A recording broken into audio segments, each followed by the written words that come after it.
L'aube renaît toujours. C'est tôt. Bien trouvé le titre, Michel, t'as toujours eu le nez pour les titres. L'aube renaît toujours, mais est-ce que j'ai envie de me lever? C'est ça la question. Je ne vais pas résumer tous les talks, mais plutôt partager des réflexions et quelques idées pour sauver l'humanité. To change the world as a community. Oh, ça va. Je voudrais quand même commencer par Monsieur Olivier Véran. Donc je ne fais pas dans l'ordre, et il n'y a pas de favoritisme, c'est juste, ça m'est venu comme ça. Donc ce qui est fou, Monsieur le Ministre, c'est que vous avez passé 2 ans à tout faire pour pas nous inquiéter.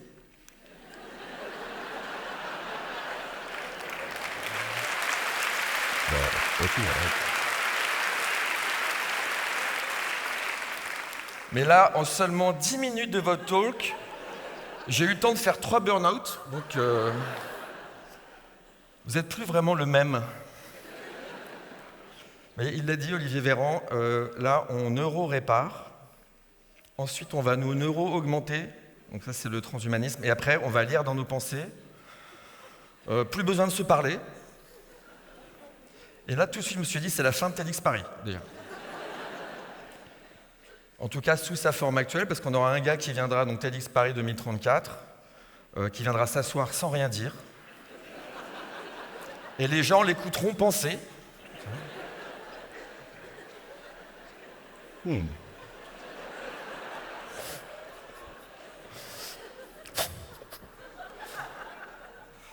On n'aura même plus besoin d'applaudir, on va neuro-applaudir. On va bien se neuro-faire chier, moi, je pense surtout.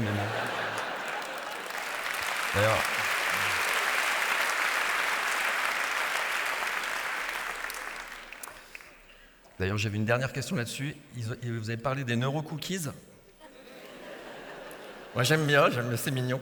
Je voulais savoir si ça faisait neuro-grossir, parce que bon, moi, si on a le droit ou pas aux neuro-cookies. Oui, elle est pas ouf, celle-là, mais bon. Non, ce qui est ouf, par contre, c'est la télépathie qui arrive. Donc, il a dit comment éviter que nos pensées parasites soient accessibles à l'autre. Alors moi, ce qui m'embête, c'est que je pense que nous avons tous et en permanence des pensées parasites. Et je pense même que nous sommes des parasites qui pensons.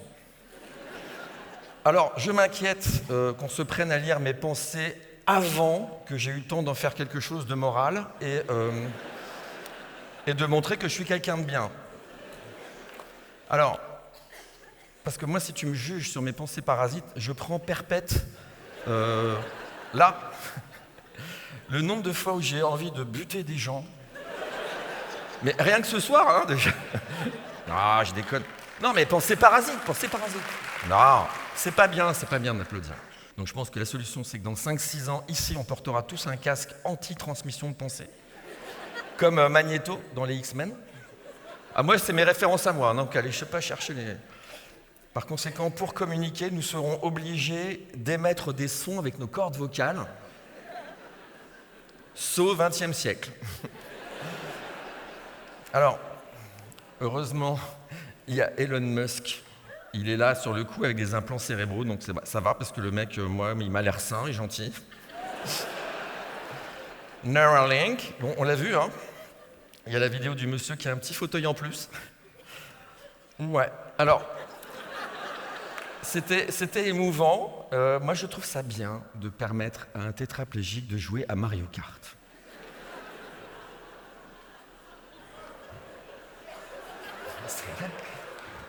J'ai noté, il y avait peut-être plus urgent, mais il faut bien commencer quelque part. C'est ce que je dis. L'aube renaît toujours. Je me le redis, parce que... Ah non, mais... Merci. Quelques mots sur Yahya Elmire et l'endométriose. J'ai été scotché par cette invention, vraiment. Votre endotest est un des trucs les plus dingues qu'on ait eu ce soir et qui donne un véritable espoir. Et au nom de toutes les femmes, je voudrais vous applaudir.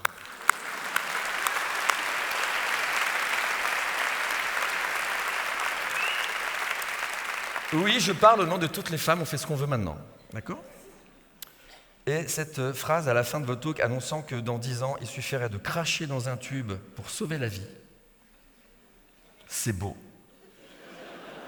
C'est sale, mais c'est beau. Endométriose, ça c'est fait. Et pour les cancers, donc, il n'y a plus qu'à.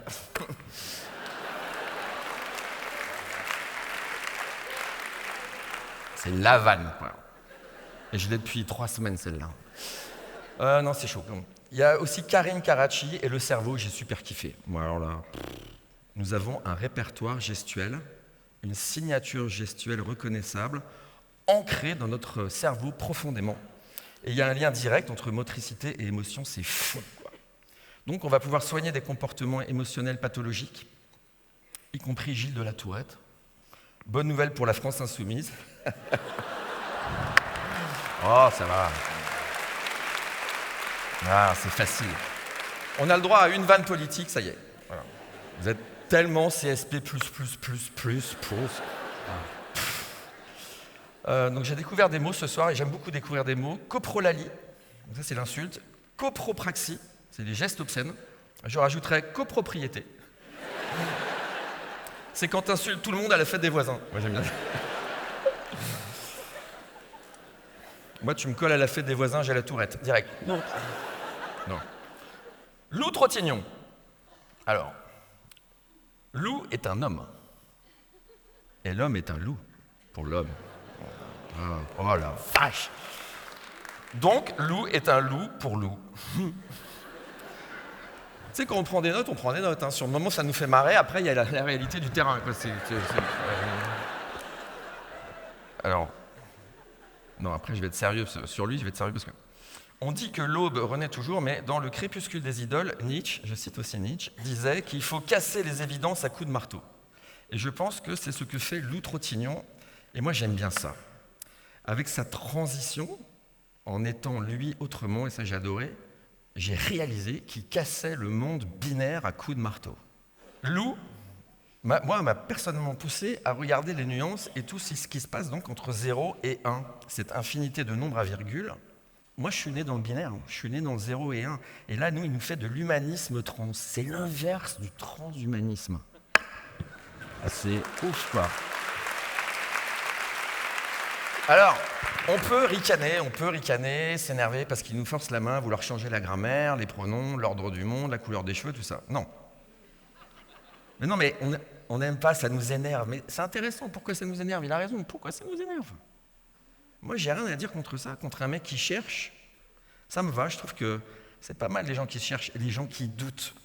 Je préfère les gens qui doutent à ceux qui savent. Parce que les gens qui savent ne nous écoutent pas. Ils calquent sur vous leur vision du monde et se retrouvent médecins légistes à dire des phrases telles que « On ne perçoit pas d'affect, de tristesse, de honte ou de sentiment de culpabilité. Shaina Hansi parle et se déshabille facilement. » What the fuck? C'était le talk de Negar Aeri qui m'a mis par terre. Alors la folie de cette phrase, donc là je suis navré, il n'y a rien qui m'a donné envie de faire des vannes, mais rien. J'avais juste envie de remonter le temps, d'aller voir cette petite et de m'excuser pour tout ça, même si bien sûr, c'est pour rien. Mais là vraiment, on est dans la quintessence d'un monde fait de 0 et de 1. Et je me suis dit, bon j'ai eu cette pensée, elle était vraiment con comme un bit. Donc le bit, c'est l'unité de mesure de la pensée binaire. Ouais, je sais, faut suivre, hein, mais... Après, ouais. Non mais... C'est chaud quand même. C'est chaud, mais ça m'a fait réfléchir. Je me suis dit, est-ce que je suis meilleur que cette médecin légiste, moi, qui ai le ricanement si facile? Pas sûr. Est-ce que j'écoute toujours avec cette flamèche de bienveillance dans les yeux? Je ne sais pas. Et voilà, je me suis remis avec des pensées parasites. Ça m'a fait... Karine, lâche ce boîtier. C'est Karine, la neurochirurgien, elle joue avec mes... Bon, je déconne. Ça, c'est les neurochirurgiens, ils ont des blagues qui les font marrer. Ils se gourdent d'1 millimètre dans le cerveau, après ils se foutent de la gueule des gens. Oh, je rigole. Je sais, il y a les autorisations et tout. Ouais, mec. Ouais, j'autorise. Non. T'es sûr que t'es bourré, Michel? Pardon, non, c'est la Tourette, tout ça. Bon, bref, on arrête. Passons à la suite. Audrey Bourlot et les fermes modernes. Ah, ça, c'est top, les fermes modernes. Il y a 160 000 fermes qui vont se libérer. Et il y en a déjà 2000 là qui sont prises. Donc les citadins sont contents hein, parce que la mode est au changement de vie et à l'exode rural. Et donc il y a très clairement un besoin de chèvres qui s'exprime ces temps-ci. Et il y a un business. Hein. Si même Xavier Niel y est, c'est que la nature tient ses promesses. Comme là, je veux dire que voilà, on est dans la bonne ferme. Ouais. Après, non mais, je me suis demandé un truc bête, mais peut-être je suis le seul à pas... Mais où vont les agriculteurs quand ils vont à la retraite ?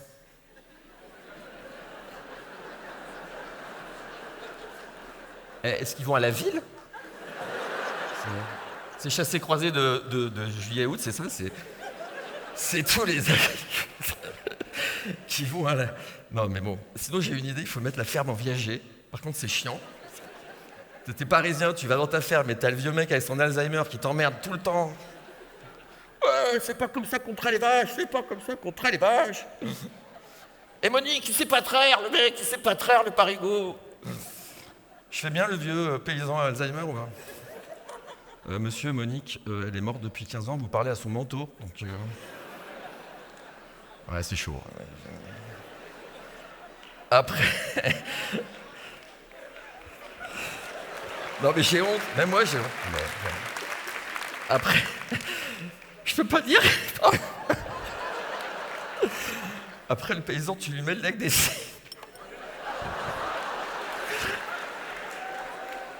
Et il bute. Et il bute un canard. Parce que le mec, il était pas danseuse étoile du tout. C'était l'ancien patron de la Fédération française de chasse. Donc le mec, le lac des cygnes. Non. Putain. Il y a encore des bugs hein, en neurosciences. C'est chaud quand même. Work in progress. Bon, j'ai pas fini, les mecs ils sont là. Oh la vache. Bon.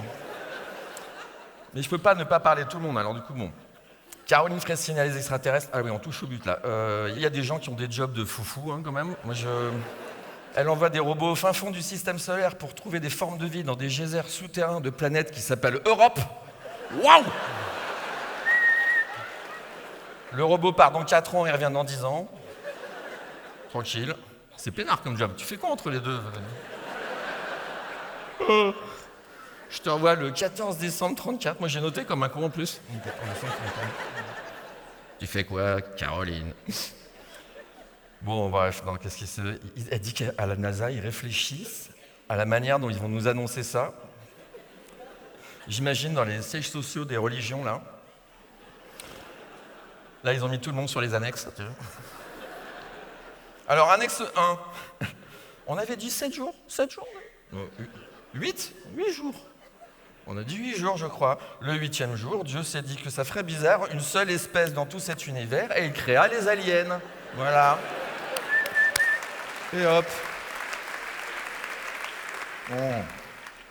C'est reparti pour 2000 ans. Moi, ça va passer crème, hein, c'est sûr, il n'y a pas de problème. Sinon, moi, Non, je sais. J'ai trouvé la solution. Pour annoncer la nouvelle aux humains, il faut envoyer Olivier Véran.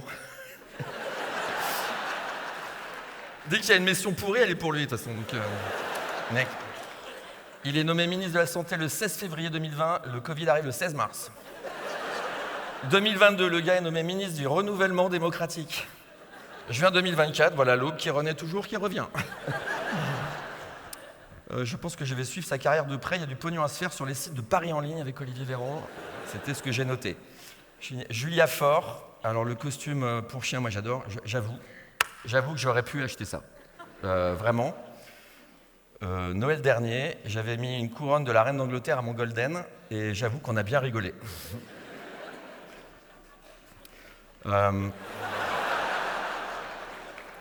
C'est mon chien, c'est mon vrai chien.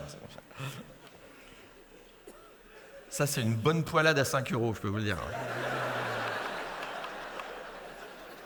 Et c'est vrai qu'à ce moment-là, on pense pas au Bangladesh, mais du tout. Hein. J'avoue, hein, mais c'est ça, c'est le problème, on est égoïste. On est égoïste. On se rend pas compte que le low cost appauvrit les pauvres, c'est contre-intuitif comme réflexion, mais c'est logique qu'on s'est bien expliqué. Donc moi, je sais que ça va faire son petit chemin, bien joué. Je crois qu'il ne faut pas hésiter avec les prix planchers. Moi, je m'étais donné 9 € comme seuil psychologique pour le truc. À 10, j'y allais pas, quoi. La maltraitance animale a quand même ses limites. Donc, François Gémel Le Giec, j'ai adoré une phrase que je garde vraiment. La génération qui a créé le problème n'est pas celle qui devra le résoudre, et c'est celle qui devra le résoudre n'est pas celle qui verra le résultat. Et c'est réglé, c'est plié. Non mais, sublime tournure de phrase pour dire chacun pour sa gueule. Voilà. Et comme j'ai toujours pensé que dès qu'on est deux, il y a une personne de trop, moi je suis en phase avec chacun sa merde, c'est bien ça le truc. Et pourtant, comme l'a dit Mathieu Lefebvre, ce que nous avons en commun est plus fort que ce qui nous divise. Alors, qu'est-ce qu'on fait? Eh ben, j'en sais rien. Voilà. Ça aurait pu être ma conclusion, ça les arrangerait bien, mais j'ai encore 3 pages. J'ai fini presque. Donc, je vais m'attaquer maintenant à l'individu. Avec la question, moi, qui m'obsède, est-ce que l'addition des données donnera une conscience à la machine? J'ai l'intuition, et c'est sérieux, qu'à la fin de cette équation, l'IA atteindra 99,99% de similitude avec nous, mais que c'est dans ce 0,01% que se loge et se logera toujours notre humanité. Et cette micro-part d'humanité que nous devons sauvegarder et faire fleurir, pour ma part, je crois que c'est la passion. Et donc, je vais vous donner un truc, vous allez voir, ça va faire poum. D'abord, vous allez flipper, parce que je veux dire, imaginez que je fasse vraiment allumer la salle et que je dise, tiens, je vais prendre quelqu'un au hasard qui va venir faire un talk de 20 minutes. Déjà, il y a des gens, ils vomissent déjà. Quel est le sujet dont vous parleriez aujourd'hui ici si je venais vous chercher tout de suite? Parce que ce sujet-là, il dit quelque chose.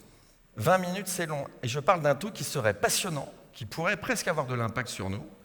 Vous seriez à l'aise et vous seriez content, un truc vraiment enthousiasmant. Ça peut être n'importe quoi, ça peut être, j'en sais rien, la Thaïlande, le marathon, le supply chain management, le truc. Non mais quand c'est passionnant, on s'en fout. Ce sujet-là, c'est le sujet que vous allez devoir creuser dans les 10 prochaines années. Celui que vous allez devoir fleurir, parce que ça se trouve en ce moment, vous dites peut-être que je vais aller monter une maison d'hôte dans le Luberon, ou je vais reprendre mes études, vous cherchez des solutions compliquées, alors que sous les yeux, vous avez ce sujet qui vous prend les tripes, et dont vous pourriez faire un talk. Réfléchissez bien, c'est quoi le sujet qui va faire que vous n'allez pas vous faire gauler par l'IA? Merci. Merci Cyril.